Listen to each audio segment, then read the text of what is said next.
कोल्हापूर जिल्ह्याच्या राजकारणात सतेज पाटील आणि हसन मुश्रीफ यांची ओळख केवळ दोन नेत्यांपुरती मर्यादित नाही, तर ही राजकीय मैत्री अनेक दशकांपासून जिल्ह्याच्या सत्ता संघर्षाच्या केंद्रस्थानी राहिली आहे।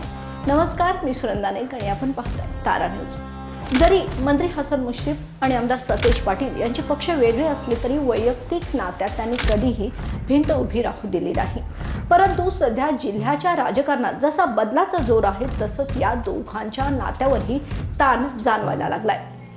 एकीकडे सतेज पाटील पक्षरक्षणासाठी झुंजणारा नेता गेल्या काही महिन्यांपासून काँग्रेसमध्ये चाललेली गळती सतेज पाटील यांच्यासाठी अत्यंत धोक्याची ठरत आहे। तर राहुल पाटील यांच्यासह काँग्रेसच्या अनेक कार्यकर्त्यांनी राष्ट्रवादी अजित पवार गटात प्रवेश केला आहे। सतेज पाटील यांच्यासाठी ही केवळ पक्षीय निष्ठा गमावण्याची घटना नाही, तर त्यांच्या राजकीय आणि वैयक्तिक नात्यावरून देखील परिणाम करणारा प्रसंग आहे। स्वर्गीय पी.एन. पाटील यांच्या पावलावर पाऊल टाकत सतेज पाटील आजही काँग्रेसला जिल्ह्यात पुन्हा उभं करण्यासाठी प्रयत्नशील आहेत। या पार्श्वभूमीवर त्यांच्या भूमिकेत भावनिक आक्रमकता आणि जिव्हाळा दिसतोय। तर मंत्री हसन मुश्रीफ संयम आणि व्यावहारिकतेचा सल्ला देताना पुढे येत आहेत। या सगळ्या पार्श्वभूमीवर हसन मुश्रीफ आणि सतेज पाटील यांना दिलेला संयमाचा सल्ला विशेष महत्त्वाचा ठरतोय। एक वेळ आमच्या जिल्ह्यामध्ये 5 आमदार हे राष्ट्रवादी पक्षाचे होते, 2 खासदार राष्ट्रवादी पक्षाचे होते। आता मी फक्त एकटा आहे। त्यावेळेस अनेक नेते मंडळी सोडून गेली, परंतु असा आक्रमकपणा आम्ही कधीच केला नाही। आम्ही संयमाने आणि विनयाने धीरदत्तपणानं सामोरं जातोय। असंच बंटी पाटलांनी सतेज पाटलांनी करण्याची आवश्यकता आहे। राजकारणात अशा प्रसंगांना संयमाने तोंड द्यायला हवं, आक्रमकता टाळा, वैयक्तिक मैत्री आणि पक्षीय भूमिका वेगळ्या असतात असा विनम्र इशारा देत त्यांनी सतेज पाटील यांना सावरायचा प्रयत्न केलाय। याशिवाय त्यांनी राहुल पाटील यांची अजित पवार यांच्याशी भेट घडवून आणली, यामुळे सतेज पाटील अस्वस्थ झालेले दिसत आहेत। हे गृहीत धरलं तर मुश्रीफ यांचा सल्ला वैयक्तिक हिताची जपणूक करतो की राजकीय धोरण आहे, हा प्रश्न आता उभा राहतोय। आता मैत्री आहे की मतभेद, पाहूया। युती आणि मित्रत्व यामधील सीमारेषा एकीकडे सतेज पाटील आपला पक्ष वाचवण्यासाठी झगडत आहेत, तर दुसरीकडे हसन मुश्रीफ स्वतःच्या पक्षासाठी प्रवेशद्वार खुलं ठेवून कार्यकर्ते खेचून आणण्याच्या रणनीतीवर काम करत आहेत।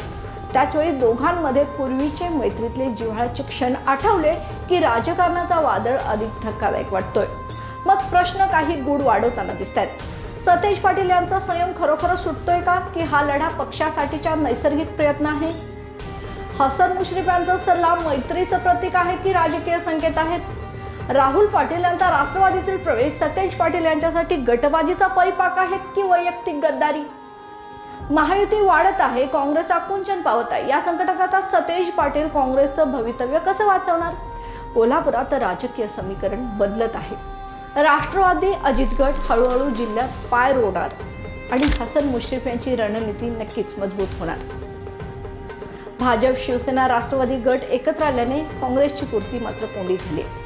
सतेज पाटील कुठेतरी एकटे पडत चाललेत आणि गटबाजी वाटते, त्यामुळे नेतृत्वावर देखील प्रश्न उभा राहतोय। त्यामुळे निष्कर्ष हा आहे की मैत्री टिकवायची असेल तर दोघांनीच भूमिका पारदर्शक ठेवायला हवी। मंत्री हसन मुश्रीफ यांचा सल्ला संयमाचा असला तरी सतेज पाटील यांचा पक्षप्रेमातून आलेला लढा दुर्लक्षित करता येणार नाही। ही वैयक्तिक मैत्री निस्सीम आहे, पण राजकारणाच्या रंगमंचावर दोघं आता वेगवेगळ्या भूमिकेत आहेत। एक मित्र अजित पवारांच्या गटात सामील होणाऱ्यांना मार्ग दाखवतो, तर दुसरा काँग्रेस वाचवण्यासाठी रात्रंदिवस मैदानात उतरत आहे।